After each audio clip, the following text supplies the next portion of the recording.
হঠাৎ করে দেখা যায় যে অনেকটা রাত পর্যন্ত ফোন দেখতে দেখতে অনেকটা রাত হয়ে যায়। তো কী খাবো ভাবতে ভাবতে মায়েদেরকে যদি বলে যে কিছু একটা খাবো, মানে খিদা লাগছে, তখন ওনাদের তো একটা কমন ডায়লগ যে ভাত আছে, ভাত খেয়ে নে। কিন্তু না, ভাত কি এত রাতে খেতে ইচ্ছা করে বলে? হ্যালো এভরিওয়ান, আসসালামু আলাইকুম। সবার কি অবস্থা? আশা করছি সবাই অনেক বেশি ভালো আছে। সবার কথা কি বলবো, আমি নিজেই এমন। আমার নিজেরও মানে অনেকটা রাত পর্যন্ত জেগে থাকি, বা ফোন দেখতে দেখতে যেটা সেটা হোক না কেন, মানে অনেকটা রাত পর্যন্ত জাগা হয়। সো আমারও তখন খিদে লেগে যায়। আমিও কী খাবো ভাবতে ভাবতে বলি যে না, ঘরে আটা ডিম তো আসেনি, যে কিছু একটা ঝটপট বানিয়ে ফেলি। আর আমার ঘরে কিন্তু সব সময় এই যে ম্যাজিক মশলাটা থাকেই। আমি অলরেডি একটা শেষ হইতে আর একটা নিয়ে আসি, একদম নিয়ে হাজির। এই জিনিসটা যেই খাবারটাতে দিবেন সেই খাবারটাই তো টেস্ট, এমনিতেই টেস্ট হয়ে যায়। আর এখানে আমি তুরি মেরে পেঁয়াজগুলো আর মরিচগুলো কেটে নিছি। ধনিয়া পাতাটা থাকলে আরও বেশি ভালো হতো। এখন যেহেতু শীতকাল আসতেছে, অনেকেই দেখি যে সারা বছরে ধনিয়া পাতা খায়, কিন্তু না, আমার একদম শীতকাল ছাড়া এমনিতে আমার ধনিয়া পাতা তেমন একটা ফেভারিট না। ভর্তাতে হলে হ্যাঁ অন্য ব্যাপার আছে, ভর্তাতে আমি খাই।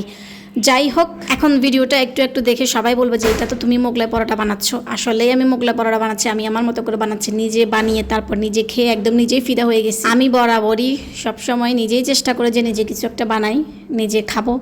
বাইরের খাবার দাবার এসব খাবারগুলো আমার একদমই ভালো লাগে না। হ্যাঁ, যখন শপিং করতে যাই তখন কিছু একটা খাওয়া হয় বাইরে। অনেকেই দেখি বিকালবেলা হইলেই দোকান থেকে বাজার থেকে এটা সেটা নিয়ে আসে। আমার এই ব্যাপারগুলো একদমই পছন্দ না। বাইরে ঘরে সবারই তো আটা ময়দা থাকে, ডিম থাকে, যে যা পারো নিজে বানাই খাও।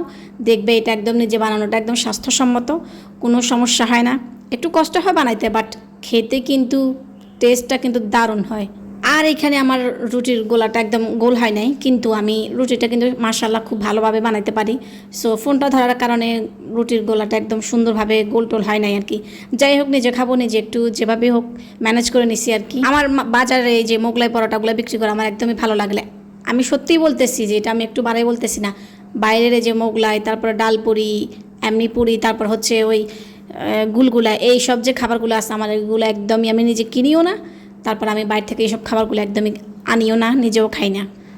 আপনারাও যে যার মতো করে চেষ্টা করবেন। যতক্ষণ আটা ময়দা ডিম এগুলো তো সবার ঘরে কম বেশি থাকে, যে যা পারেন ভালো লাগলে বানিয়ে ফেলবেন আর টুকটাক করে খেয়ে ফেলবেন। তো আর কি, এই যে দেখেন আমার দেখতে দেখতে মাশাআল্লাহ সুন্দরভাবে একদম মুচমুচে কুচকুচে একদম জাস্ট অসাধারণ একটা স্মেল বের হয়েছে। বাজারগুলো তো আমার একদমই ভালো লাগে না, কেমন মোটা মোটা ডিম তো একদম দেই না, কেমন কেমন জানি। কালারটা কি সুন্দর আসছে দেখছেন, মাশাআল্লাহ মাশাআল্লাহ।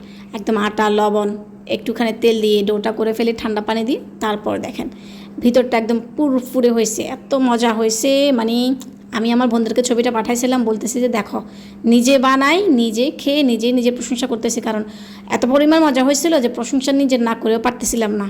তো আর কি, আজকে ভিডিওটা আমার এই পর্যন্ত। সবার ভালো লাগলে অবশ্যই লাইক কমেন্ট করে পাশে থাকবেন। আসসালামু আলাইকুম।